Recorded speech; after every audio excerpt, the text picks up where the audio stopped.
You're listening to Metal Gear Mondays. If you want to support the show, check out patreon.com/Metal Gear Mondays. Tonight's lineup features the likes of some very vengeful faces hoping to make a new name for themselves in the Blood Cage.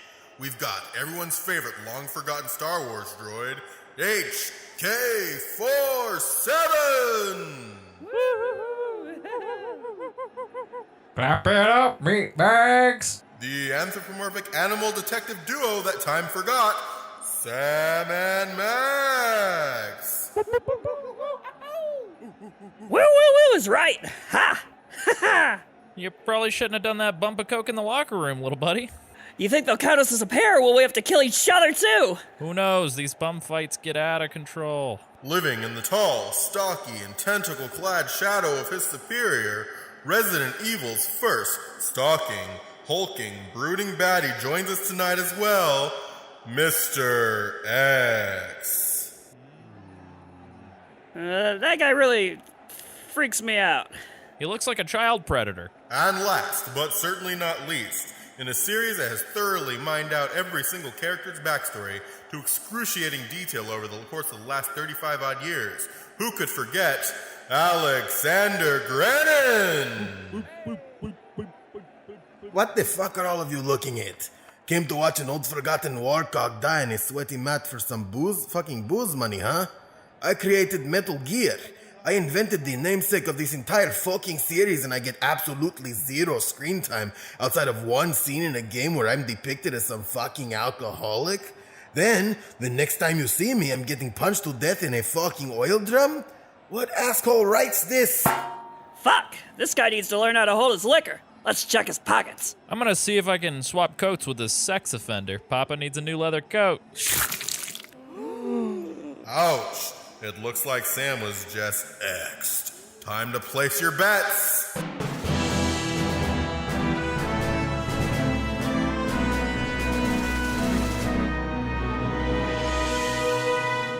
Ladies, gentlemen, boys, and girls, you're listening to Metal Gear Mondays, the Metal Gear Games Club podcast, where we talk about all things Metal Gear and some things Hideo Kojima specific, and sometimes E3. But yeah, that's it. This week we are talking about the long lost, forgotten spinoff content that should have been in last season, and glorious episode number 69. This is Metal Gear and fighting games. Nice. Who was that? Sam, introduce yourself. Yeah. I'm Sam. I've eaten a lot of differently flavored potato chips, and I'm fucking crazy. I also have with me James. I'm James, and I'm snacking on some Spree. It's a great candy. Get it at your local gas station or convenience store. Go for the gummies, not the solids. Isaac. Definitely. I'm Isaac. I'm eating nuts. And I'm Alessio, and I legitimately just shucked and ate with hot sauce 10 oysters before hopping on the podcast. Yeah. Get those at your local gas station as well. Shit about it now. What do you do? What are you doing? Yeah, I don't know. I was at Whole Foods like 2 nights ago and decided to get 10 for 10 and was like, yes, please. And then came home today and was like, I got to eat these. 10? I was like, I got to eat these because these aren't. They sell 10 for 10 oysters at Whole Foods? Yeah, they were real good too. What's up with that? I don't know. Anyway. What's Man. up with that? You gotta get down there. Oyster boys aside. This podcast, this episode is brought to you by 10 for 10 oysters at Whole Foods. Correct. Get them today. Yeah, so guess what? Corporate sponsorship. Number one. Number two, the smelliest corporate sponsorship you could probably ever have. Because it's all And now oyster you based. have to, you have to cue their jingle now. Also, Dun-dun-dun. tastiest. Whole Foods. Whole Foods. No partial foods around here. Yeah, so before we get into the topic of the episode at hand, which, as I said before, is Metal Gear and fighting games, we are going to talk a little bit about the news. It's time for new news. Metal Gear news! Yeah. Yeah, so as always, the best news source for Metal Gear stuff that I've still been able to find that's really active is Metal Gear Informer. So the news section is kind of unofficially brought to you by Metal Gear Informer. Thank you, Metal Gear Informer. All these links are going to be in the show notes. But super weird. Essentially, even though Metal Gear Solid is kind of out of the zeitgeist right now, given that Survive is out and there have been no plans announced for a proper MGS game, just recently the entire series surpassed 53.8 million copies sold. That's pretty crazy. Damn. It's a lot of It's a lot of copies. it's a lot of copies. It's a lot of game. Yeah. Most of That's a lot of damage. That's a lot of damage. Speaking of Metal Gear Survive, there was a free trial on PS Plus not too long ago. I threw out on the Facebook page if people wanted to pick it up on PS Plus, we would maybe play with it. Yeah, no, the Facebook group was wholly not into the idea. It was amazing. Yeah, even playing it for free. It was nuts. Like, even though I was like, hey, maybe we could all play together. Like one dude was like, oh, that sounds kind of cool. Literally everybody else was like, nah, fuck that. Like right out the gate. But there were a bunch of MGS3 unlockables. The only one that caught my eye on the screenshot that looked like it was worth a damn was there was a little outfit of the boss, which I thought was cool. But yeah, the rest of the news is all about like mysterious E3 screenshots and Death Stranding news and Kojima Productions selling merch at E3. Well, guess what? It happened, so we're just going to talk about it. Yeah, essentially one of the big tentpole Sony titles that got shown at E3 was more Death Stranding, but more importantly, we actually saw gameplay. And I still don't fucking know what the game's about or what it is. Yeah, it looks like post-apocalyptic mail delivery, the game. Yeah. It's interesting. I hope it's like a reboot of Paperboy, honestly. Yeah, I was at this point, and they finally like did some like showed some stuff about like the baby, and the baby's apparently like integral to his survival. It's crazy. We met two female characters, one of which is like the Bionic Woman from the 70s television film, which is also referenced in MGS3 by Paramedic. So pretty dope. That's weird that's folding in on itself. She was there to speak with Kojima at like a post E3 panel as well, which I thought was interesting. She hasn't acted in anything in quite some time based on what I saw on her IMDb, so this is kind of a weird get for Kojima Productions. He's a weird guy. Yeah. So the other female protagonist we met is actually played by the woman who burns the movie theater down in Inglourious Bastards, which I thought was awesome. Oh, that was awesome. Yeah, she very much so reminded me of the witch from Dishonored. Yeah. Whose name I'm totally forgetting right now. Delilah. Yeah. So she's got like a very, I don't know, it's weird. Like she can see the ghosts, I think. And so she was like kind of interacting with Norman Reedus, and it seems like Norman Reedus's character keeps getting referred to by her in what I can only assume is like her pet name for him by like the badges he has on his clothing. So she calls him like Sam Porter Bridges, which is like clearly two of those are not his name. They're just like the text on the badges on his outfit. Which kind of reminded me of like the way that soldiers in the field or like people who don't really know a lot about each other kind of refer to each other, like especially like in online games and stuff like that. It's like shitty nicknames people come up for each other. Though I appreciated that his name is Sam. Oh yeah, it was pretty cool. Sam. Good tie-in. It was real good. Yeah. Good tie-in to our Do podcast. you guys think we can get Norman Reedus on the show?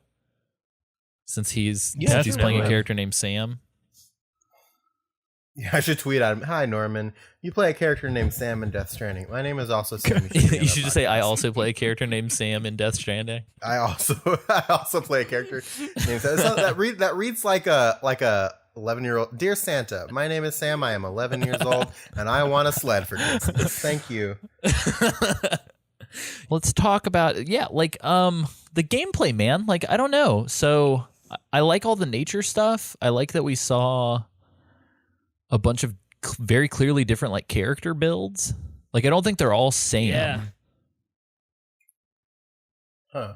Like, did anybody else pick up on that? Like, James, those guys don't all look like Sam, right?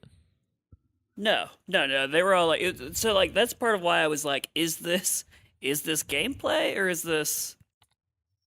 It still feels like it's not. None of it feels real. Yeah, I just Doesn't feel real. Is that what you said? well, especially Yeah, it just given doesn't- like it's all Kojima's too good. nature. Yeah, like given Kojima's nature too, and the way that he's shown games in the past. Part of me Yeah. feels as if like these guys shepherding packages across like great swaths of terrain probably only makes up like 4 minutes of the fucking game in the finished thing. And he's like making it seem as if it's the whole game in this trailer. I wouldn't be upset if it was the whole game. No, for sure. I just don't know like how do you keep that engaging other than like watch out for spoopy ghosts. I don't know. It's such a weird. I don't know. It looks interesting. I'm watching it for the first time in real time right now. Okay. And so one of my thoughts were like, you're walking through the terrain and he steps on a stick or something and it's stuck in his foot. Uh-huh. And he's got to pull it out and heal himself. So, that could be part of the game too. Oh, there's like straight up a dude like ripping his own toenail off in part of it. Yeah, that. No, that was rough to watch. Yeah. Well, and that's the thing that's interesting to me is like it very much so. Have you guys seen Kevin Costner's The Postman? It's literally this premise. It's like post-apocalypse, except Kevin Costner used to be a postman, and he's like, I'm still going to deliver my packages that I happen to have on me when the world ended. I want to find these people. Right. And like that's his purpose. And I got very similar vibes because in that he's like going through like crazy terrain without vehicles because the world ended to like deliver letters to people. And it's, I don't know, like it can make for some really cool gameplay, but at the same time, like do people really want to walk all the way across like hundreds of miles in a game to deliver a package? Like, I don't know. That's weird. The Proclaimers sure do. That's true. I'm excited either way. I just don't think this is everything. I just like just based on what I'm seeing, we got gameplay, but I still don't understand what the goal of the game is, like what it's trying to do, what the mechanics are. I read like an interview where he said that like you can do combat, but it's not like the ideal way to do the game, and that like you can beat the game without doing any combat. Like, so I don't know. It's such a weird. The game. The more things that get revealed about this game, the less I understand about it. Yeah, it's crazy. Also, can we talk about how one of the packages that one of the postmen are delivering is just a human being? Yeah, that was weird. And it looked like they were having trouble carrying that. Yeah, right? Like, what? Like a little backpack mummy. I love the massive amount of like just the visual of them carrying a massive mountain filled with like pelican cases and packages, and then having to have like two little robots also carrying packages. Mm-hmm. It's so What if like the weird. whole game is like trying to figure out how many? Because like he had the one and then he had two. It's like trying to collect as many robots as possible, so like you can have like 20 robots following you at any given time. Yeah. To increase your package delivering proficiency. It's such a cool, unique world, and it's like I saw an interview with Kojima earlier today where he was basically like, "Listen, guys, like I'm 55, I could drop dead at any moment, so let's get weird." It's like this is pretty fucking weird. Yeah. What if this is the whole game? Like, what if literally the whole game is just like post-apocalyptic mail delivery simulator 2018? Great, sign me up. I mean, yeah, fuck it. I'm here. This for is it. the most like star-studded cast and like high production value for like a bizarre video game concept. Which, speaking of bizarre video game concepts, did you guys also see Elijah Wood's video game at E3? Yeah. I heard about Dude, it. that I shit was looks like, ridiculous. What is he? What is it? It's like 3 family members fuck up an experiment uploading their consciousness to a hard drive, and you play through the fucked up consciousness that got mid-transferred, and it's VR. It looks insane. It's VR and traditional. You can do either or, but it looks bananas. It's Yeah, crazy. like what's up with these? I mean, I love it. I'm excited. But it's wild. A lot of people online have been drawing parallels between the photograph of Norman Reedus' family allegedly in the Death Stranding trailer and the pictures of the family in PT, which is weird. Also, the Bionic Woman very much so resembles the pictures of the wife in some of the photographs from previous trailers and the PT photographs. So what's his dead wife Mm. or potentially dead wife doing in this world? I don't know. It seems very strange. I want to know more. I want answers. I do. Yep. I just want to know what it need 'em. is. Yeah. Well, and so here's the thing. I would argue that we're probably not going to know what it is until it's out. Yeah, which at They didn't this even rate, give us a date for it. it's not going to be until 2020 at least, guaranteed. It's not going to be on this generation of console. Which, like, No. well, and like that doesn't make I don't much know sense that- to I don't me think either, that though, Sony would- because he's developing it on the PS4, and like everything that we see of it is it running on a PS4 Pro. I don't think that Sony would like they've got what they're calling, they literally call these the 4 pillars. They've got Last of Us Part 2, they've got Ghost of Tsushima, they've got Spider-Man, and they've got Death Stranding. And they wouldn't have they wouldn't have Death Stranding as one of the 4 pillars of the PS4 We'll see. if it wasn't going to be on the PS4. We'll see. I don't think it comes out in 2019 at least. No, I don't. No, I don't think it's 2019 either. I think if anything, it's probably like last big PS4 title before a new console gets shown. Which to me also means that it'll be like what they use to bridge the gap, kind of like they did with Last of Us. So Yeah, you'll that's true, immediately get a re-release on the PlayStation 5 or the PlayStation X or whatever they're gonna call it. I think between and I think Last of Us comparison is probably like a really good way to compare it, because I say Last of Us came out towards the end of the PS3's lifespan in 2013. Yep. And it was again sort of this like huge showstopper of a game. And then it came out again on the PS4. Though I would argue that like when it came out again on the PS4, I don't think it really made a big splash. I think it made a big splash that people wanted to check it out on the PS4's hardware, but I definitely don't think it like sold as many units as it did on the PS3. Oh, So they had the No, the I don't bundle think so. for I it. think But I think the whole deal with it, I think, was that like people were talking about it so much when it came out on the PS3 that most people had played it by that point that were going to play it. Right. It's crazy to me that Last of Us came out June 14th of 2013, and then legitimately not 5 months later, November 15th of 2013 is when the PS4 came out. That's crazy. So quick. So I don't know. Who knows? I just think it'd be crazy given how much development time has gone into Death Stranding.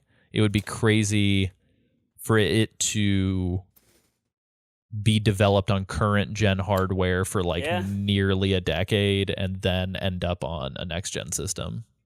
Like I just don't. To be fair to that point, though, I think that the difference between the PS5 and the PS4 is going to be nowhere close to as different as the PS3 and the PS4 was. That's true. Like, I think it's going to be very easy to port games on the PS4 to the PS5, but the framework of the 3 and the 4 were so different that it made it difficult.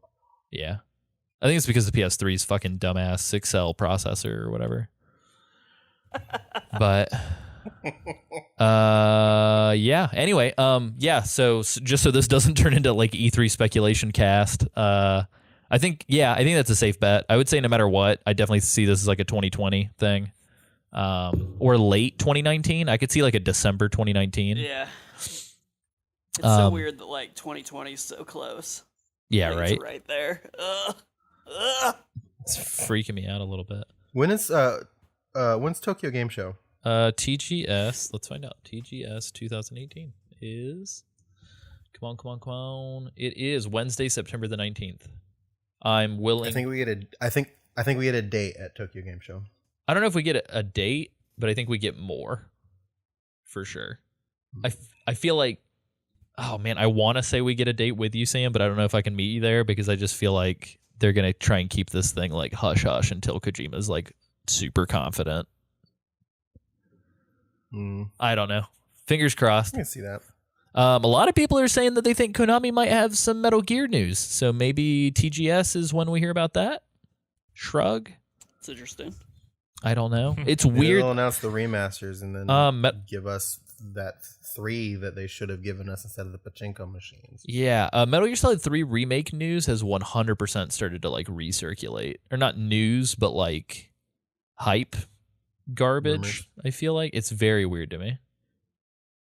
Like literally, like I'm seeing articles from like late February, even like early May of this year of people like trying to resuscitate the MGS3 remake, like rumors. People want it. So we shall see. Cool. Well, so this is a perfect transition into what we're talking about this episode. So speaking of E3, there was some more Metal Gear. There was some Metal Gear news at E3 this year, which was that David Hayter's going to be Snake again, and that's Yeah, dope, buddy. In Super Smash Brothers. Yes. So let's camp out on this real quick for a little bit before we dive into the episode proper. Super Smash. Well, it's just called. Is it Super Smash Brothers? It's Smash. I think it's Smash Brothers It's Super Ultimate. Smash Brothers. It's Super. I think it's still Super Smash Brothers Ultimate. Let me look it up. Let's. I need to. Pretty I need sure. to see the name of this boy. So the game is officially called Super Smash Brothers Ultimate. And it's insane. They released like this 25-minute video talking about all of this stuff and how every character that's ever been in Smash Brothers is going to be in this game, including the third-party and DLC characters, including Solid Snake, who will be voiced by David Hayter once again. And the Shadow Moses stage is also coming back because every stage that's ever been in Super Smash Brothers is going to be in this game. Yep. Also, Ridley, finally. Also Daisy. Also, Daisy. The glaring omission though, there's no Waluigi. What's up with that? Well, they still got time to announce a couple more. they I don't thought think it they're going to better. do I want Waluigi. many new characters, but I think they will announce a couple more. I'm I think that like offended. after all this time of him being left out of the game, like this being probably like the biggest, bestest Super Smash Brothers it's ever been. I mean, I'd be disappointed if he wasn't in there. It's disgraceful. Did you guys see Netflix's tweet about this? Mm-mm. No. So Netflix tweeted a huge movie poster for a documentary, and the tweet said, "Is this where we pitch show ideas?" ? And it says June 12th, 2018. It was announced that every single Nintendo character would be appearing in the new Super Smash Brothers game, except for one. A Netflix original documentary series, Evil Genius, the true story of history's greatest injustice. And it's a movie poster for this movie. That's amazing. So fantastic. there's some pretty great tweets. Somebody tweeted out, it's just a picture of Nintendo's E3 booth, and it says Nintendo, quote, "Everyone is here," and then it's a photograph of a Waluigi plushie in the rain, like laying on the street. I saw somebody edit the Super Smash Brothers, like the box art, like the art, to replace everybody's head on the poster with Waluigi, except for Luigi. So there's just one lone Luigi in a sea of Waluigis. That's crazy. Hell yeah. But yeah, so we're getting crazy Super Smash Brothers Ultimate on the Switch December the 7th of this year, with every single fucking character that's ever been, every level that's ever been. They're going to allow you to use every controller from the GameCube until now on this. Whoa. It's going to have online play. It's going to be nuts. Rock hard. I kind of feel like Sakurai, the director of the game, I kind of feel like he's said for a long time that he's just done with Smash Brothers. So I kind of feel like the fact that like Ridley's in it and all this other shit, this very much so feels like, fuck it, I'm gonna give everyone whatever it is that they want, and then I'm out. Right. Like this ultimate, like this is the like this feels like the last and only Super Smash Bros. We're ever gonna need. They're just gonna port it every new Nintendo system. Yeah, that's kind of what it feels like. So we'll see. But anyway, that's exciting. So David Hayter, as soon as the news broke, people were curious, oh my God, who's going to voice Snake? Because Snake, I believe, appears on the box art for the game as well, towards the left of the image. Wow. He's got his Nikita missile launcher. And so somebody hit up, also, like, again, Ryu from Street Fighter, Cloud from Final Fantasy VII, and Bayonetta are going to be in this because they were DLC. And it's going to be nuts. But David Hayter on Twitter, somebody asked him, oh my God, are you voicing Snake? And he just said, yes, ... it's going to be me, or whatever.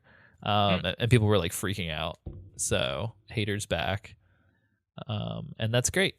So I'm excited that everyone's excited, and it reminded me that we completely fucking omitted the fighting games that Metal Gear characters appear in. So, with no further ado, cue the Smash Brothers Melee theme song here, because it's the best theme song at all this crap, even though there's no Metal Gear characters in it.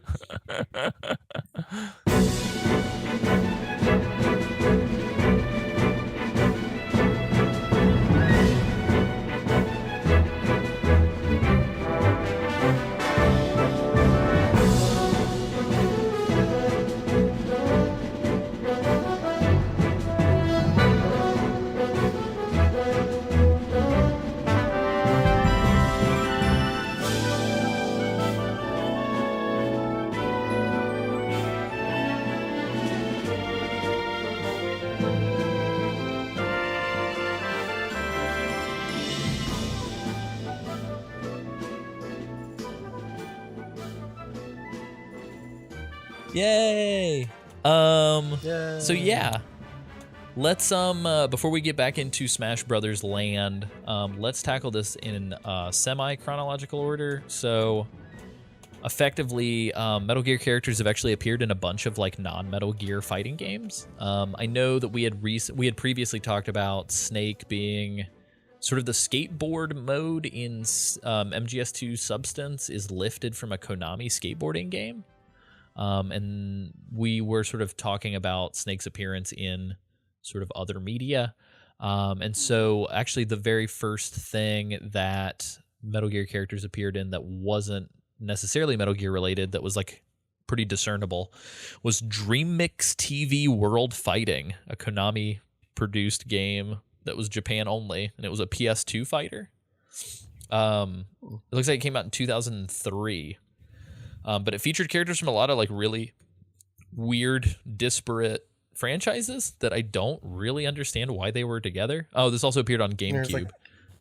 There's like Transformers in there, Bomberman. There's a lot of stuff in there. It's super weird. Beyblade characters. It's Konami, Takara, and Hudson.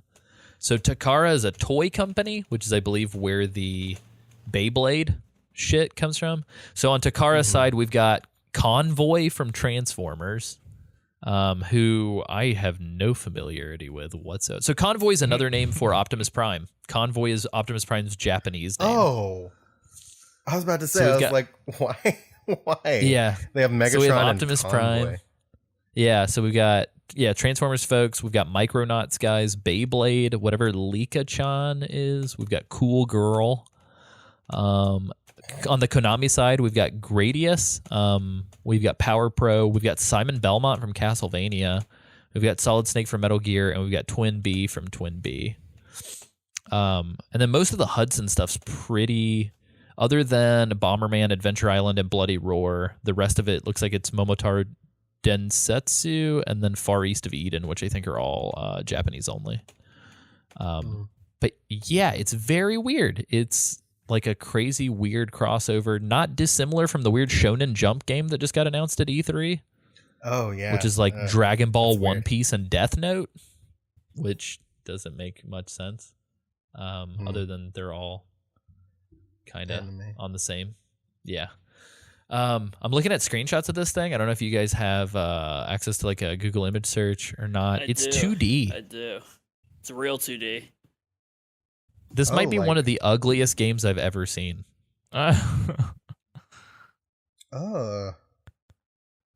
Why? Yeah, it's rough. Like the art style's not even really uniform, so like every character looks like they came from a different game. Another game.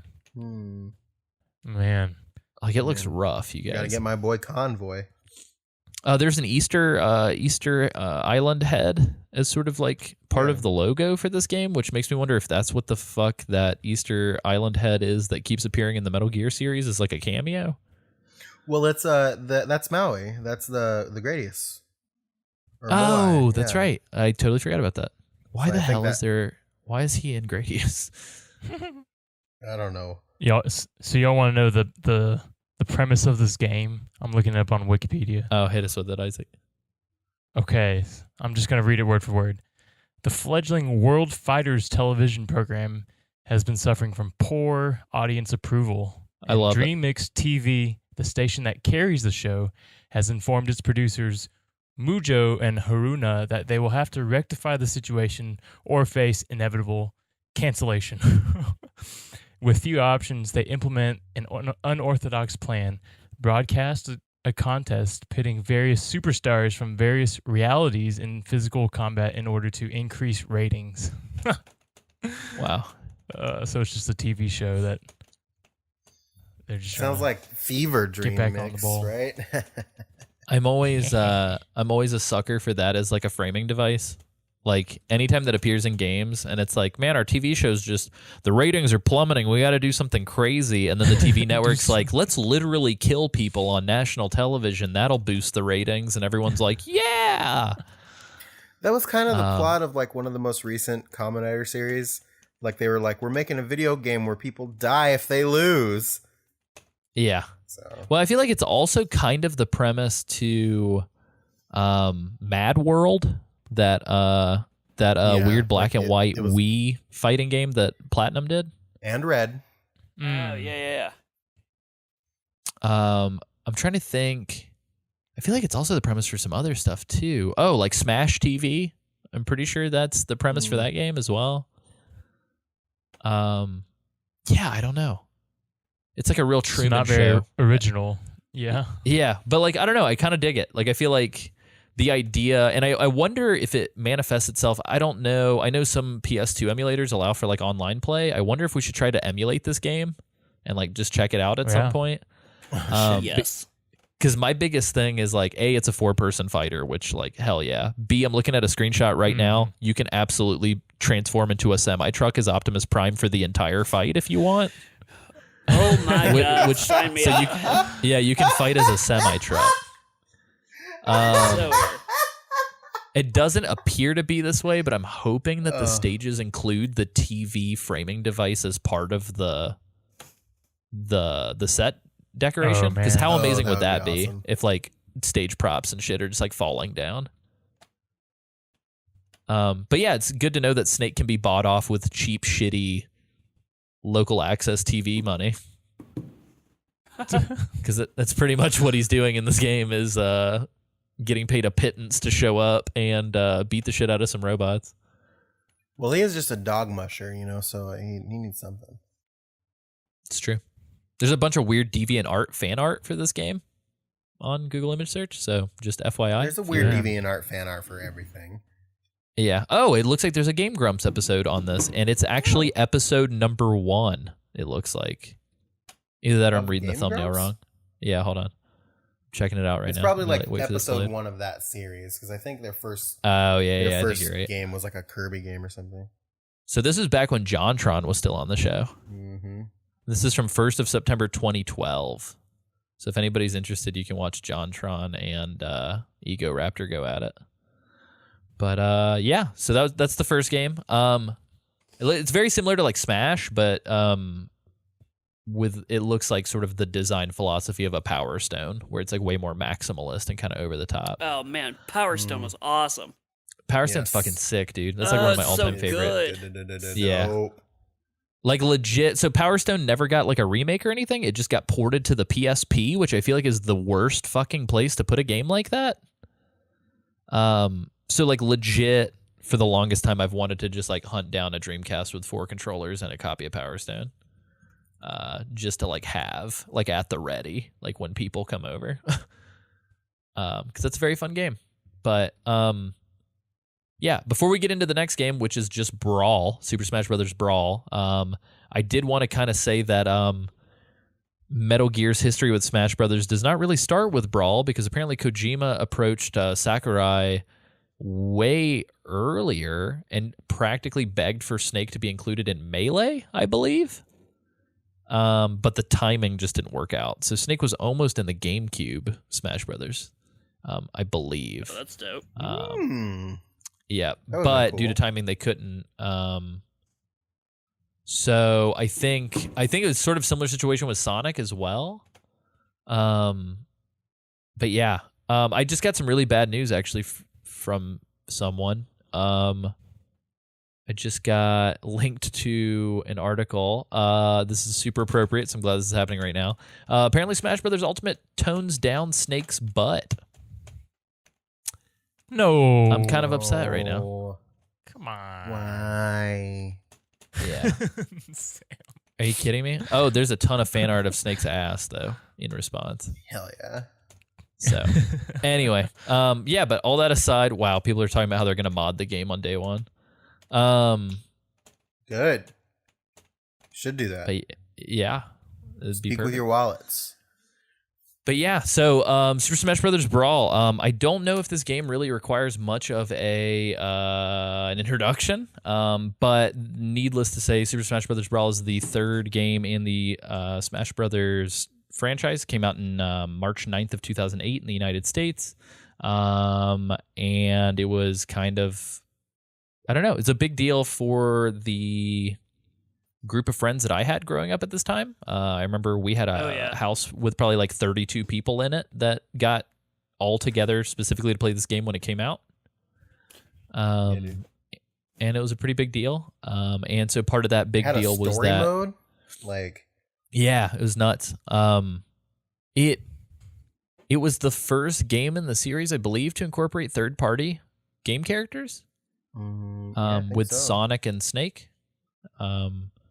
So yeah, so Solid Snake in his, it's MGS2 Snake, right? Yeah, it's Tanker Snake, I believe. Yeah, so we've got 'Cause he has Tanker, a- 'cause Metal he Gear has Solid 2 one Snake. of his up attack is a Cypher. That's right. So yeah, so Snake's up B attack is he rides one of the Cypher drones, which is funny to me. He can, I believe his down B is the, I'm going to fuck this up and somebody's going to get mad at me. I believe down B is, oh my God. I need to look this up real quick. I don't want to get, like, don't at me on Twitter. So like, I don't need to see this right now. Let's see. Solid Snake moveset in Brawl. So check it out. I got this. I'm adding you right now, Alessio. Oh no. So yeah, essentially there are 3 different ways to unlock Snake. You can have Snake join your party in the story mode. You can play 130 matches in versus mode, or you can play 15 matches in versus mode on Shadow Moses Island. But effectively, once you unlock Snake, he's in the game. His neutral A is just the punch spin kick, kind of like the 3-hit sort of typical combo from the game. He's got his sort of somersault forward kind of dash attack where he rolls, which is kind of like the running X move from the game. His down tilt, he just kind of does like a leg sweep from a full prone stance. His up tilt is he does like a heavy kick, like a tall boy kick. His forward tilt is just like he runs forward and kind of kicks a knee out, very like Captain Falcon-esque. The Super Smash Brothers Wikia page is super in-depth and tells you the exact moment that this move is shown in the game series is during a cutscene in Twin Snakes. His up smash, so his up B is the mortar, which I was about to cite as being the side B, which is why I'm looking this up. The mortar positioning is actually from MGS4, believe it or not. His down smash is him digging a hole and putting a landmine in there, which is very like Metal Gear 2, because like there are no landmines in the other games. And then his forward smash, so like left right B, is going to be the RPG from MGS3, and he shoots it straight into the ground. And I believe the neutral B is the Which that's not how you're supposed to use an RPG, Snake. Yeah, what are you doing, dog? I think his neutral B is the Nikita missile. Remote controlled missile. I think the RC missile, based on the way that the moveset is written out here. He also has a hand grenade as well. So he does the Cypher C4 grenade launcher as the final smash. A lot of explosives, hand grenade, remote missile, and he's got a bunch of throws and stuff like that, and taunts. So yeah, his taunt is to get in a cardboard box, which is wonderful. And Snake can also call call his codec and get information on the people that he's playing against, which is amazing. Oh, that's awesome. Yeah, so like if you're playing on the Shadow Moses Island stage, you can do the codec call, and I believe Colonel Campbell will tell you more information. Colonel Campbell or Mei Ling will give you more information, and they're really funny. If you guys get a chance, definitely look them up on YouTube. You can see like people giving Snake information on Yoshi and stuff like that, which is great. And Snake Wow. just being very matter of fact, like, what am I looking at? You know what I mean? He's like, what is this? Dang. But it's pretty great. Yeah. That's super cool. Yeah, they did a good job. The stage that appears in the game is the Shadow Moses stage from Metal Gear Solid 1. But in the midst of it, there's like Metal Gear Rays and Metal Gear Rex and stuff that like blow up out of the Oh, wow. background. So it's pretty Yeah. star-studded, like a lot of references to previous games. It's the very beginning of the game when you're sneaking into the base, like the helipad. The face of the building is the stage. Yep. Mm. And I believe the helicopter light shows up too or whatever, like the spotlight, the searchlight. Mhm. You can destroy parts of the stage, which are cool. You can like tear the walls down, I believe. I'm trying to think if there's anything else. Oh my god. Apparently, if you're in Brawl with Falco, Slippy Toad has her own codec. Or Slippy Toad from Star Fox talks. That's fantastic. Wow. Oh, that's What? so good. That's awesome. Also, Otacon pops up, and he's keeping it nasty. But yeah, so that's pretty much it. I think the only other thing from Smash to really make mention of is I don't know if there are any Smash trophies for Metal Gear characters, but I do know that one of the assist trophies is Gray Fox, which is cool. Yeah. So Cyborg Ninja. It's a good trophy. Good assist trophy. Yeah, he just runs out, and I believe he slashes the air in front of him. I'm looking at images, so it looks like there are a couple collectible trophies. So it looks like the Metal Gear Rex trophy, Metal Gear Ray trophy. Obviously, there's the Gray Fox trophy. There's a Shagohod trophy. There's a trophy of Snake shooting his final smash, which again, Snake jumps up, gets in a helicopter, and pulls out a grenade launcher, and it almost becomes like a third-person shooter. There's a Snake trophy. There's an Iroquois Pliskin trophy, which I think is funny. Yes. And then there's a They should have cardboard not box put Snake. trophy. Put Pliskin in the new Smash as an Echo character Oh, that would have been amazing. or Raiden. Yeah. Or do Venom Snake Big Boss or Solid Snake variants. How cool would that be? Yes. I'm Um, interested in what his alternate costumes are going to be. Yeah, they didn't show any of that off at E3, so we have plenty of things to be excited about. Woo! Hopefully with online play, that means we can actually maybe get some Smash time in and report back once it's out for the show. I'm into that. Yeah, it'll be good. Yes. Oh, I got All- some dogs all downstairs Snake. freaking out. Did you guys hear the that? screaming. Sorry, you guys. All I'm really Snake bad Final at Destination. I'm really bad at Super Smash Ing, Really? so I That's just never okay, could get the Isaac. hang of it. Yeah. Every crew It was- needs a whipping boy. Oh, no. I want to be the whipping So boy. yeah, Oh no. I just once you fall off the stage, I couldn't figure out. It was so hard for me to get the concept of coming back onto the stage. So the only character I could play was Pit because you could pretty much fly. Hell yeah. Just Well, so So- let me ask you guys this too. I mean, this is actually like a really good time to kind of chat about this since this is the first game out of all of the games that we can actually play in our country. Yeah. What experience do you guys have with this game? Like, have you guys played a bunch of Brawl? Have you guys played Smash before? Do you love it? Do you hate it? Are you glad Metal Gear is in this? Glad it exists. I played a lot of Melee growing up. Nice. That was like me and my cousins. It was like our go-to, and I'd play Yoshi and I'd kick the shit out of him. Nice. I love that little dinosaur. I love him. Me and my friend Derek back in the day would play Melee, and we had a team called Team Bamakaze, and we would play on the Fox's ship, not the Lilac cruise in space, but the one flying in the city.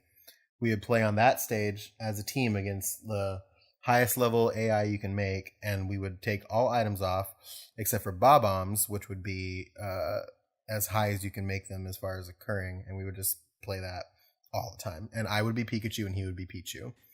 And I was very excited about Pichu being back, so we can potentially resurrect Team Bomb. The like amount of variables that you could put into a match was just like, it was the best. The amount of customization that they let you have from like match to match, it's just like you don't see that in every fighting game or any fighting game. Like it's such a unique game series, and it's like, I don't know, it's a game changer, literally. Literally.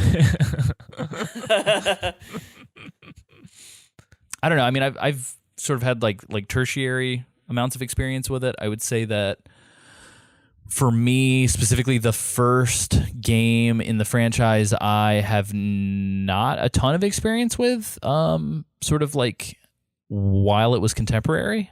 I know a lot of people, specifically people that James and I work with, have like a ton of affection for the original Smash. It has not Yeah. aged well, much like most Nintendo 64 games. Which doesn't make any sense to me because I do not doesn't. like that game. I don't even remember. I don't know that I've ever actually played it. Yeah, like the I've played it, but I think I came to it in a post Melee world, and so for me, I was like, Definitely. why would I play this garbage version of this game when I can play like the a million times better version? I don't know. It just feels like a prototype. Like in today's day and age, that would have been like the proof of concept. Like, Well, yeah, a lot version of, that a no lot one of ever saw. Nintendo 64 games feel like that now, though. Like GoldenEye feels that way, Mario Kart feels that way. Like all the games that you could play on N64, Mario That's feels true. that way. Because it's just they're all so blocky, and the controls like these days are kind of garbage. yeah, I'm it's spitting interesting. truth. I'm spitting truth. But yeah, and I will say, I mean, there definitely was a healthy amount of just like, I don't know, hanging out with older friends, playing Smash Brothers Melee for hours on end in like a smoke-filled basement, just like practicing dodging and also practicing like dodge canceling and practicing like the weird what the hell is it called? What is the weird quick movement trick in Melee? Oh fuck! What is that called? Wave dashing. Practicing wave Wave dashing. And doing a lot of like Fox and Falco like matches and just like fuck them.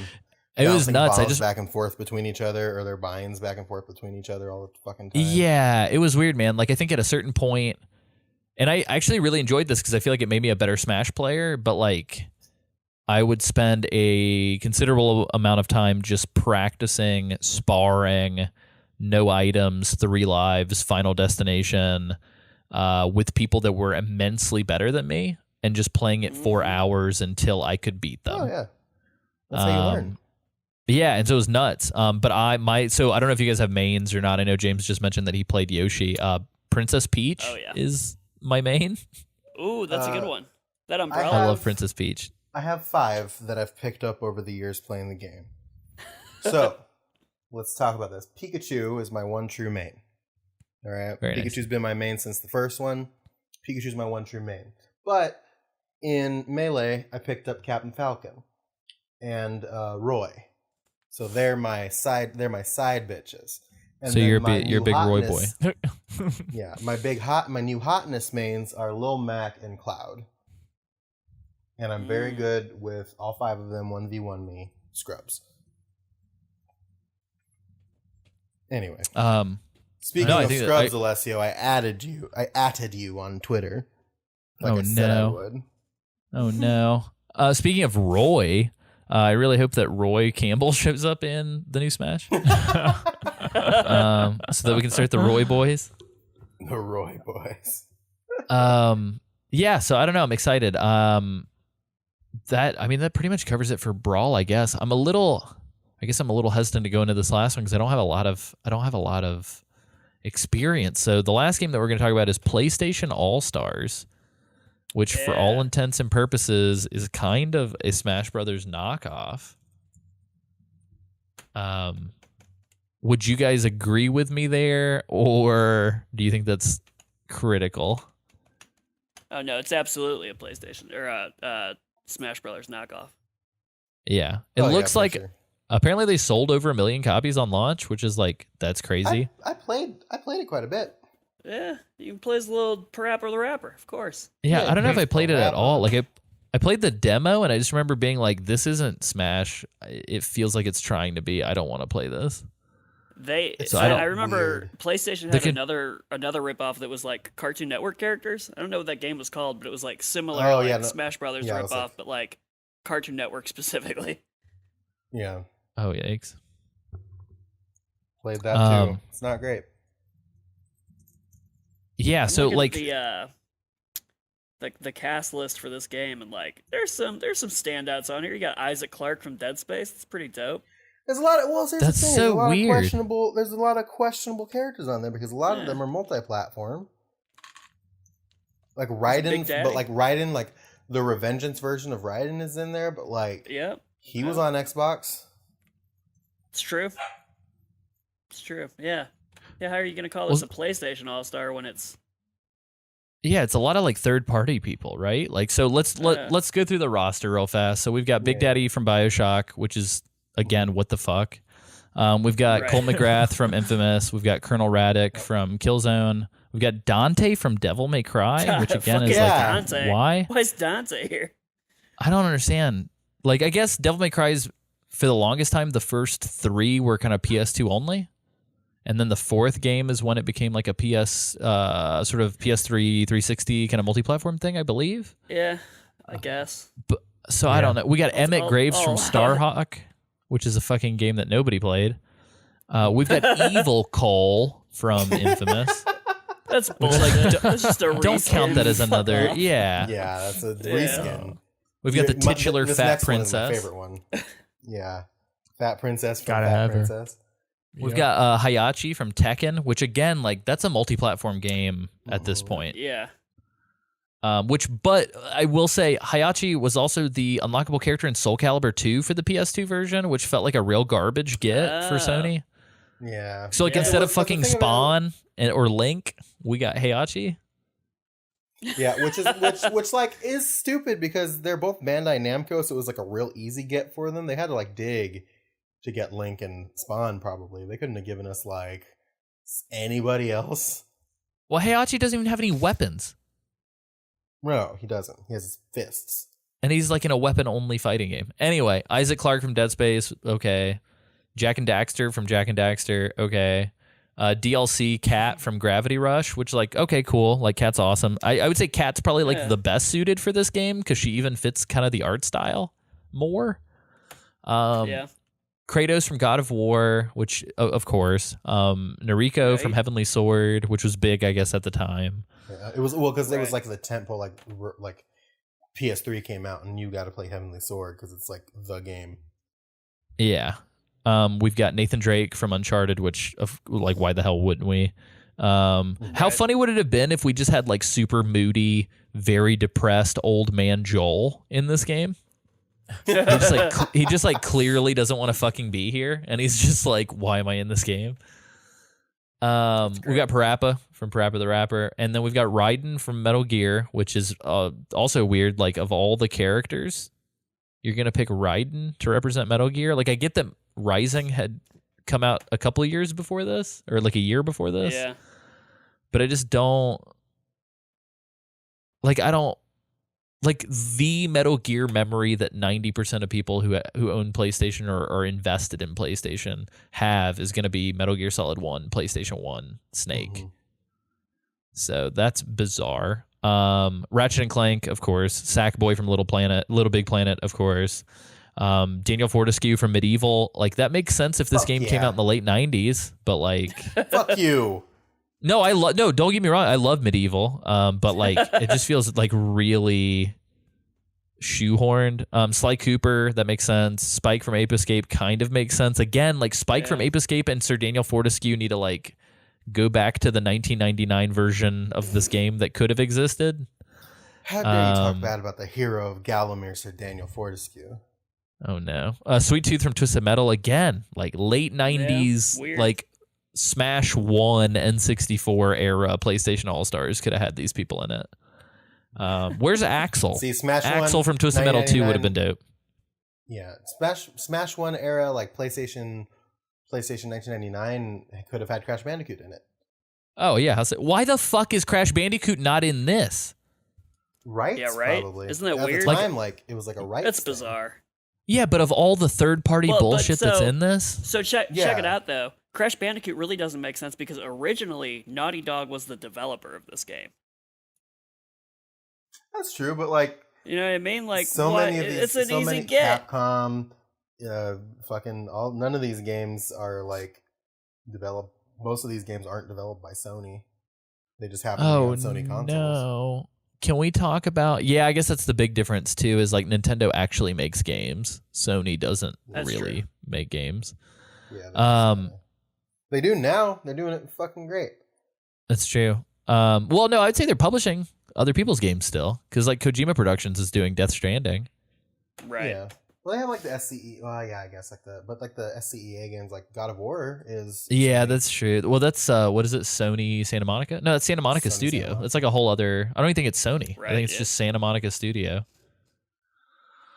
Oh no! Do you guys want to know something really funny? This is not important right now. The former designer of the UFC, the former designer of some of the UFC fighting games, Backyard Wrestling, and X-Men Next Oh. Dimension was the game director Hell for this yeah. game. Yes. An all-star surprised this in of game- himself. I'm surprised that this game actually came out like not as a piece of shit. Oh, interesting. So apparently in July 2012, former Capcom community manager Seth Killian, who also worked on the Evolution Championship Series, took a role at Sony Santa Monica and became the assistant developer, producer on this. Yeah. Yeah, see Sony Santa Monica. SIE Yeah, it's Santa Sony Monica Santa Studios. Monica. You're right. It's owned You by right. Sony. You right. Yeah, There was some no- DLC shit that came out. I don't understand. Like, I still don't understand how Crash Bandicoot. Like, if we can get Toro Inuo from Doko Oh. Demo Isio in here and some other weird shit, like, why can't we get? So, boy. wait a second. Was there a sequel to this game? No. No. Or is that just like fan art? Because I'm just like Fan going through art, image for search sure. right now, and there's like All Stars 2, and it's got like Snake and a Crash Bandicoot. I'm like, is this Oh real? yeah.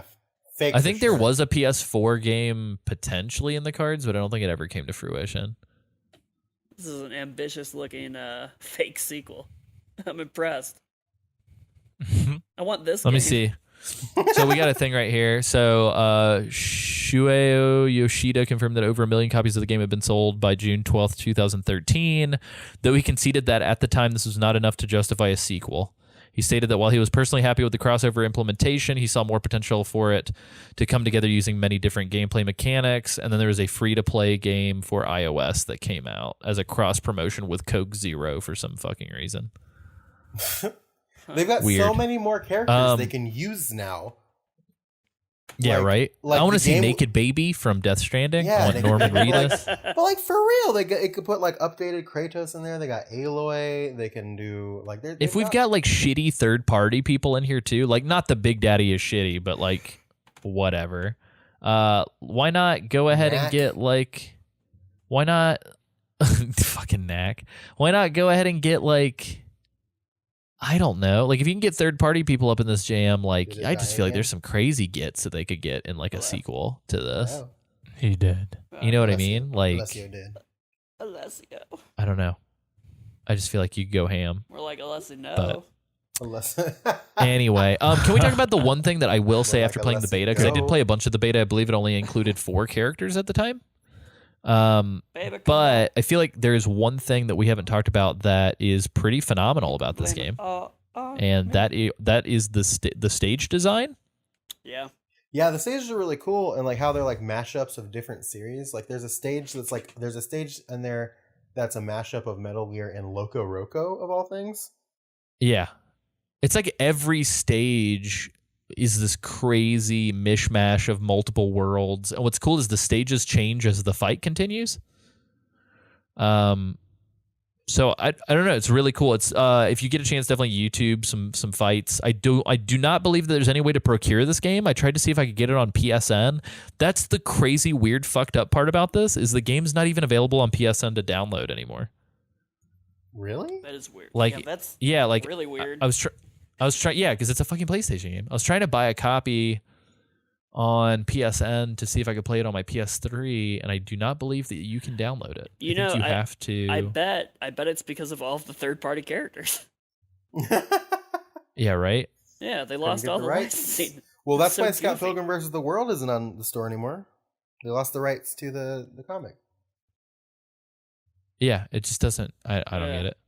It says here that you can download it from the PlayStation Store. Maybe I fucked up and clicked the wrong thing. Hold on. I think the button might have been broken. Let me see if this is real. Let me see if this connects. I've got a Oh, yeah, right here. striking. Oh, for the Does it work? Vita. Oh, it's only on Vita? I found the Vita version, but I can. Oh, there's a button here that says "Download to your PS3." Did I buy this video game in a drunken stupor? Oh, you heard it here first, folks. We were able to lead Sam to a previous purchase. It's pretty great. So apparently there was some DLC. Let me see. So it added 2 new playable characters. It added Kat from Gravity Rush and Emmett Graves from Starhawk. What, you okay? The deluxe edition that has all the DLC is still $60 fucking dollars. Oh my god. Whoa. What? Mm-hmm. It looks like the DLC also added a Heavenly Sword and Wipeout map. Okay. So it was a stage that mashed up Heavenly Sword with Wipeout. That's fucking awesome and crazy. That's crazy. That's buck wild. So what's in this combo? Because the full game is $9.99, but hold on a second. Let me look at this. Well, some sleuthing going on here. Yeah, I'm discovering things. But Oh, shit. All Stars Ultimate Bundle is $59.99. What's in it? Bundle includes Battle Royale, Super Pack costumes, Isaac Clarke, Zeus, and Graveyard Pack, Cat, Emmett, and Fearless Pack, Super Pack Dynamic Themes, Minion Super Pack 1, and Minion Super Pack 2. I don't think that's Okay. worth $60 at this point in time. I don't know what The none hell of to that do. means. So check it out. Apparently, Abe from Oddworld and the main character from The Legend of Dragoon were supposed to be DLC characters, as well as a stage that combines Gravity Rush with the Journey. Whoa. However, due to low sales, they canned it. Fuck. I kind of just want to see the That's- stages, honestly. Just give me that Yeah, level right? design, baby. But yeah, so needless to say, to weave things back into Metal Gear, sorry. Raiden is the playable character, as we mentioned. It's really funny. Jetstream Sam appears as the minion for Raiden. Yeah. That's sick. Raiden also has a Gray Fox alternate skin, so he totally can sport the Cyborg Ninja look if that's more your style. And all of his move icons are actually taken from like Metal Gear art, which is kind of cool. There are these weird like little missions that you can do that are very similar to like the Smash Brothers missions. And there are a couple where the titles reference like Ocelot and Snake, which is neat. Raiden has a couple, there's like 3 levels of super move, and I think the 3rd super move has like a snake bandana mention in it. And Raiden's pre-order bonus was an MGS2 costume DLC. But again, his entire move set's pretty much lifted from Metal Gear Rising. Let me see if I can find Raiden's super move from PlayStation All-Stars. James, Sam, since you guys have actually spent some time with this game, can you tell me whether or not it's something that people listening should go play? No, Nah. absolutely not. No. No. It's a hard no from me. Hard pass. It's just not worth it. You It's can play just like- Smash. Yeah. Smash is coming out December 7th. Just wait. Play that instead. Super weird. Raiden's rival in this game is apparently Cole from Infamous. Sure, of Fuck, course. I what? don't know why. Yeah, that makes Because I don't know. I don't even know where I was gonna go with that. There's no connection. I feel like I remember Big Daddy's rival being Toro. Sure. The little tiny The little cat. cat guy? What the fuck? Hold on. I'm gonna look. Big I'm gonna Daddies look this hate cats.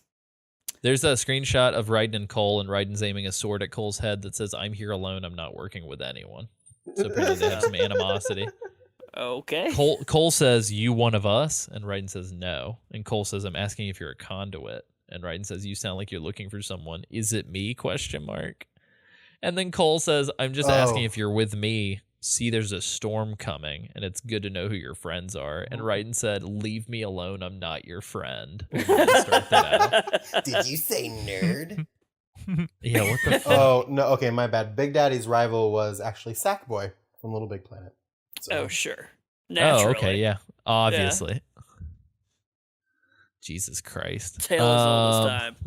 Oh yeah. You know, the classic Sackboy Big Daddy showdown. Needless to say that Raiden has a track in here, some victory music you can unlock at rank 4 that I shit you not is just called Spine Collector. Oh, Ugh. I mean, that's what he Ouch. does. I mean, yeah. put a hard point on it, but that's essentially his whole MO. Yeah, that's pretty nuts. The fact that I'm looking at a screenshot of Ratchet from Ratchet and Clank fighting Raiden as Hades from God of War in the background stairs is one of the weirdest images I've ever seen. Also, unfortunately, it would appear that the Dante from Devil May Cry that appears in the game is the shitty DMC Dante. Oh Oh, no. Like the Ninja Theory Dante. Yeah. That's unfortunate. Oh, I see. speaking So the of- reference to Snake is not only the bandana, but in one of his supers, there's a bunch of cardboard boxes. Huh? They Yeah, it's a bad game. Devil May Cry 5, baby. Yeah, It's coming. DMC5 looks great. So, So nice. Yeah, that's pretty much this.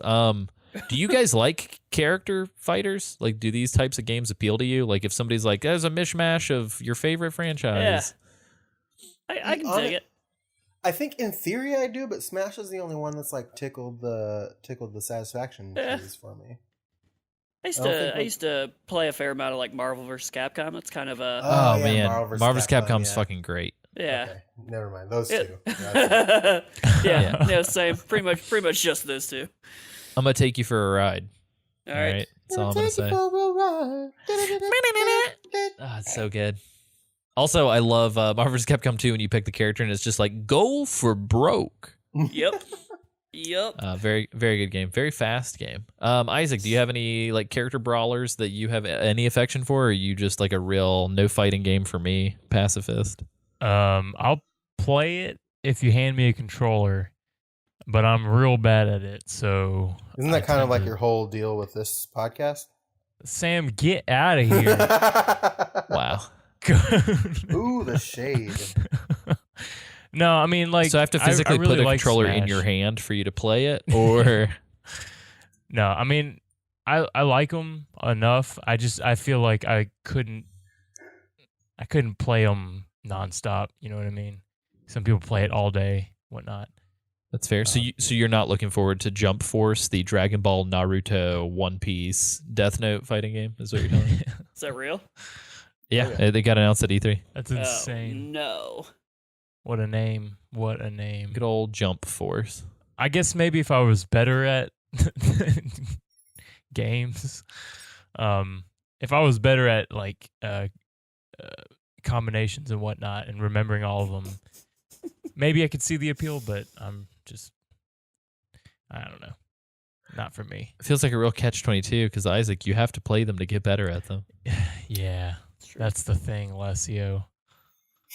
Yeah. Well, and It's so the I, effort is what it is.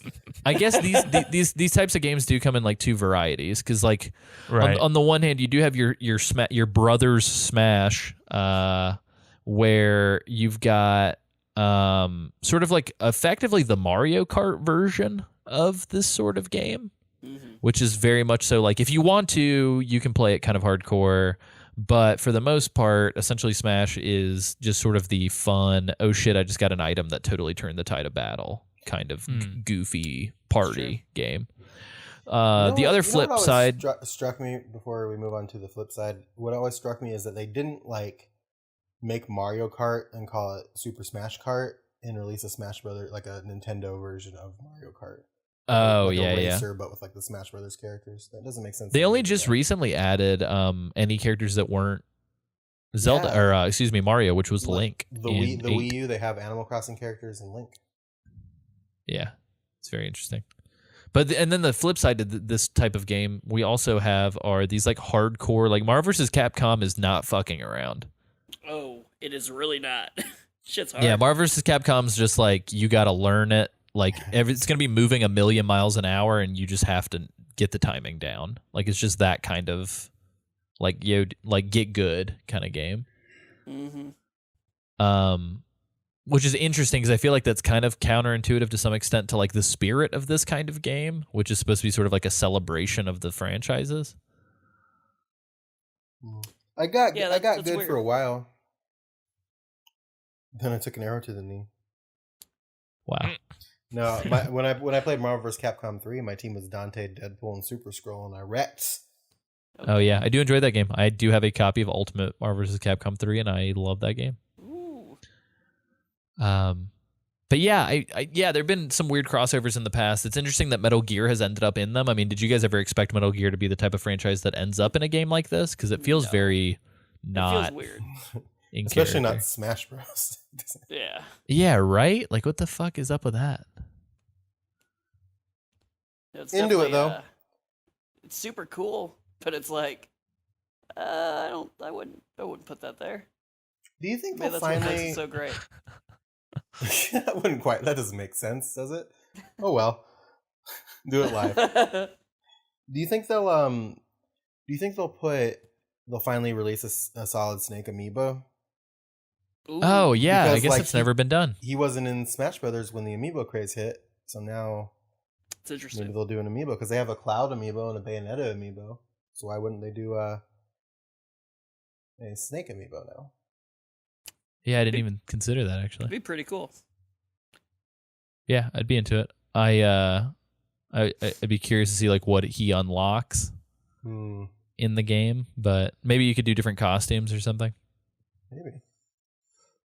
But yeah, that's pretty much been finally all of our coverage on I believe Metal Gear spin-offs. I think we finally got it.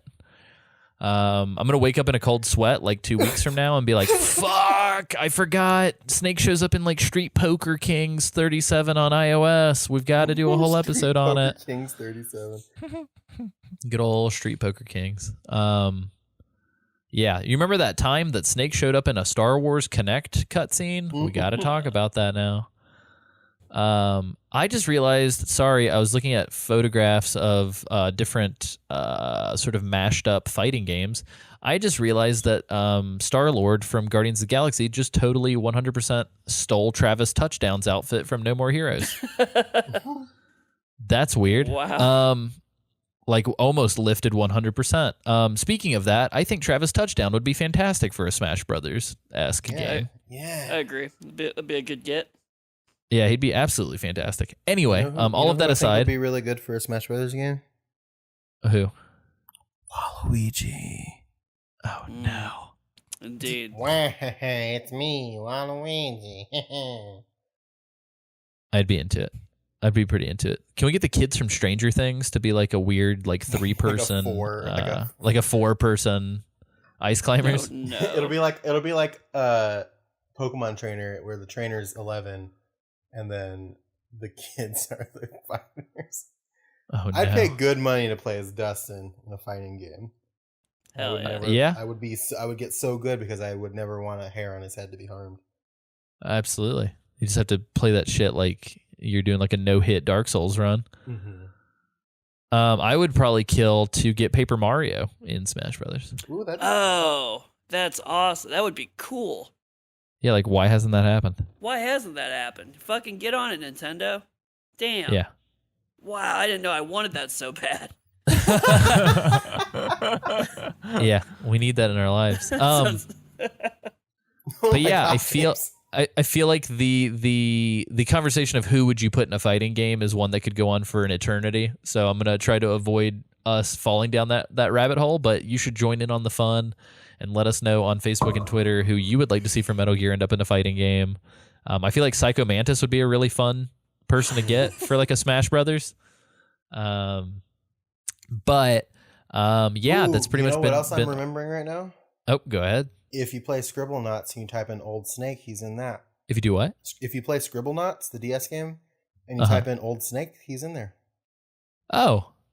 Well, now we're going to do an entire Scribblenauts episode. Thank you, Sam. And it's not a fighting game, but we're thinking about like... I kid. Wake up in a cold maybe sweat. Snake will come to... Wake up maybe in a Snake cold will come sweat. to Fortnite. Scribblenauts! We need a petition for Snake to be in Fortnite. Yes. Thanos was there. Why can't Snake be there? Yeah, right. Why not Snake? Question mark. That's the campaign slogan. But yeah, so real quick, I wanted to make just a sort of back of the episode announcement. Hopefully, you've stuck with us through to the end. Effectively, I'm going to say this twice. I'm just going to own it. Effective immediately. We are going to, for $5 and up patrons, we are going to start a new podcast, essentially, like a new, like once a month, fun podcast experiment, which is us boys talking about non-Metal Gear games once a month. So for $5 plus every month, you will get that additional episode once a month. And we will be covering such likes and such variety as everything from NBA Jam to Beyond Two Souls and BioShock and everything in between. So definitely check that out. Those, again, are monthly. But again, $5 plus, you get access to those.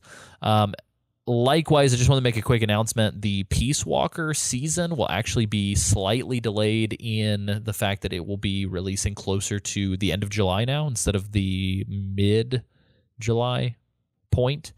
We've just had sort of a series of hiccups recently, and we just don't want to rush anybody through. It doesn't do the show any benefit by not only rushing the recording, but rushing us playing the games, because a big part of this is us taking the time to enjoy the game and report back with information about the game. So we are going to slightly delay that. So the Peace Walker season will start sort of end of July. If there are any additional hiccups and that gets pushed to beginning of August, we'll definitely let you guys know. But for now, end of July, sort of last Monday of July is kind of the goal.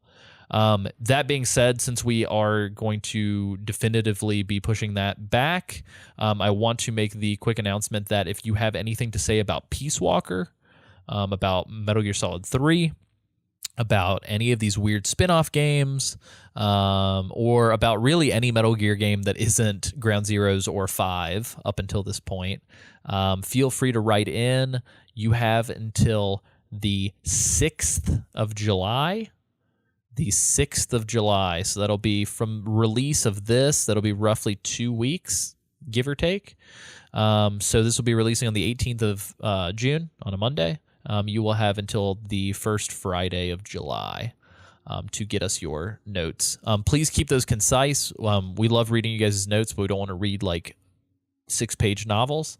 So if you guys have stories, just try to keep it brief, or be aware of the fact that we will be doing some editing to make those brief. And please do not be offended if we cut your story down a little bit. Or if but we want to past hear is from be you guys. Believed, we'll probably laugh a lot. Yes. Yep. So, but we absolutely want to hear from you guys. So, especially considering a game like Peace Walker, which is pretty, not only a monumental game in the fact that it's effectively Metal Gear Solid 5 before Metal Gear Solid 5, but the fact that you can now play the game on PSP and PS3 and Vita. I feel like everybody has sort of a slightly different experience with this game. I know a lot of people sort of passed on it the first time, and then eventually came back around and checked it out. So it'll be interesting to kind of hear you guys' stories about that. I'm one of those people. This will be the first time I've ever played Peace Walker. Yeah. Have you guys has everybody started playing it already? Yeah. Yes, I have. It is Isaac, have intriguing. you? I got through the tutorial. Very nice. We got some rainy beach town action. The guy's yelling at me Can you skip the tutorial? constantly. I don't know. James, do you know? I don't know either. I did the tutorial. Okay, cool. I was gonna say Isaac. James habitually skips tutorial, so I was just checking it. I He think just like, goes, I don't "That know is if you could incorrect, skip the tutorial. I don't know if you could skip the tutorial, but I sure would like to. Yeah, yeah. yeah, right. Oh boy. But yeah, so that'll be exciting. I'm really glad that everybody has started it. It's actually a fun game. Spoiler alert, it's one of my favorite in the series. But we can talk more about that. I'm curious to see if it's going to hold up for me. Because I think the first time I played it, I was very into it. And I loved the characterization of all of the characters involved. But I'm going to be curious to see if on repeat playthrough, I am as smitten as I once was. So yeah, It'll be an exciting time for sure. If you want to support the show and you want access to the sort of bonus monthly episode, as I had mentioned, definitely check us out at patreon.com/Metal Gear Mondays. Follow along with us. We're going to try and be a little bit more active soon. However, currently there's a lot of film editing happening in our lives, but we'll try and be more present on social soon. Facebook.com and Twitter.com, Metal Gear Mondays, or Metal Gear Monday singular on Twitter. Thanks, character limit. Guys, where can they find you on the internet? Well, wait. Also, if you want to support the show, you go to bit.ly/MGM store. You can buy some merchandise. Absolutely. I apologize, Sam. Sam has designed some fantastic T-shirts and various other items. We got lots of cool stuff. There's our logos on there. We've got It's Just a Box shirt. We've got a Fumbling in the Dark with Isaac Lynn sticker or mug if you want. And yeah, it's really cool. I want to give a shout out to Matt Smith on Facebook. He purchased the logo shirt and posted a picture of it on the Facebook. And Matt, that's awesome, and we really appreciate that. But I know that Matt's not the only person that purchased stuff, because I can see how many sales we have, and I know that more people have bought stuff. So if you post on our Facebook or hit us up on social, we'd love to give you a shout out to thank you for buying our stuff. So absolutely. And I'd love to sorry, go ahead, Tim. I 100% walked over you. It's okay. bit.ly/MGM store. Bada boom. Likewise, I just want to thank the patrons. We have definitely exceeded our monthly hosting goal limit, goal. So thank you guys. We are about halfway to getting the monthly goal to host a fully functional Metal Gear Mondays website, which will really help with SEO and will really help us just kind of consolidate everything in one place and potentially even do some write-ups and stuff like that. So again, definitely every little bit helps. If everybody even chipped in $1, I'm sure we'd get to that $100 a month goal for the website. Likewise, I just wanted to point out one feature that I found extremely cool about Patreon now. If you are a patron, and say you are the $5 a month patron level, and you get the bonus episode or what have you, it actually generates an audio RSS link that is specific to your account, and it will automatically update with the audio files that you are eligible to receive. So you can actually copy and paste it into your podcast app of choice, and you don't have to worry about playing the early access episodes and bonus episodes through your web browser, which is awesome.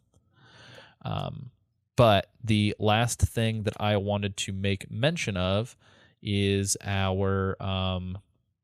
we have a patron, a good friend of the show named Cole Duncan. I just wanted to say thank you for kicking us an amount that allowed me to thank you on the episode, on this episode in particular. He donated at the $10 and up tier prior to us, or right as we were finishing the season 1 recordings, so we didn't have a chance to record a thank you on any of those episodes.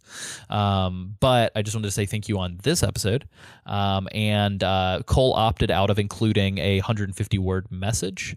So instead of reading his message on the air, we are just going to say thanks. So thanks. I'd like to deliver a message in his place. Okay.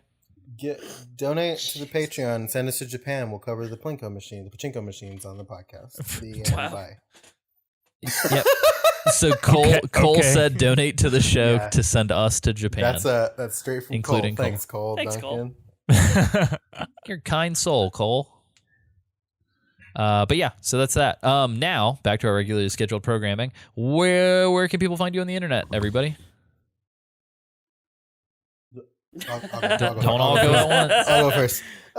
You can find me on Twitter at Sanjul, SANJUUL. I started tweeting more, and quite frankly, I'm tweeting club bangers, and you should follow me on Twitter.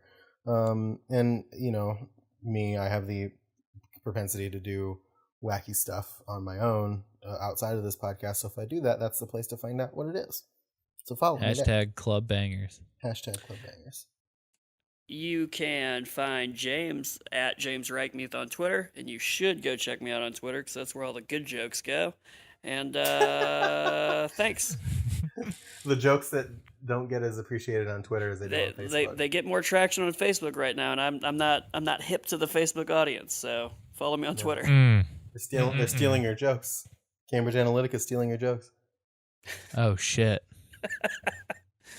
Isaac, where can people find you? Yeah. So Where can people find Isaac? On this plaster my podcast. name everywhere. Doesn't have a twit. Close your eyes and pray, and he'll be there. You may not see him, but he'll be there. I'll be there. Yeah, and you can find me at acsummerfield.com. I still need to update the website, so I apologize, but I promise that there's a bunch of content that exists on other websites that will soon be pulled to that website. So you should do that. Also, you should follow him on Twitter at AC Summerfield as well. Before we go, Alessio, would you be willing to read the tweet that I added you on Twitter? Oh, before yeah. we go? Let me look it up real quick. Apologies. I'm not as glued to my Twitter account as some people who run countries might be, but hold on. So I don't see your tweet, but I definitely found a retweet from May 26th that I completely forgot about that I'm absolutely in love with. A guy who goes by at maybe Tom Hanks tweeted, "Watching The Incredibles at age 11, damn, Mrs. Incredible is thick. Watching The Incredibles at age 25, damn, Mrs. Incredible is thick. Also, I have depression now." So fuck yeah. Let's see. Let me sign in, I guess. I don't know why I'm not signed in. 1 second. Sam, what did you say to me? You said words. I want you to read it. Yeah, I know. Hold on. I'm getting there. "You are a scrub 1v1 me, mate." And I'm going to tweet back live at Sangel. Uh-oh. "Name the game. I'll pick the place. Whoa. And try hard not to fall on your face. Whoa. Hashtag owned." Ooh. There you go. Hold on. I'm Enjoy live. that. The rest of the podcast is going to be me and Alessio. The rest of the podcast is us just dictating out loud to Siri. I got to reply. Hold on to Alessio. This is live.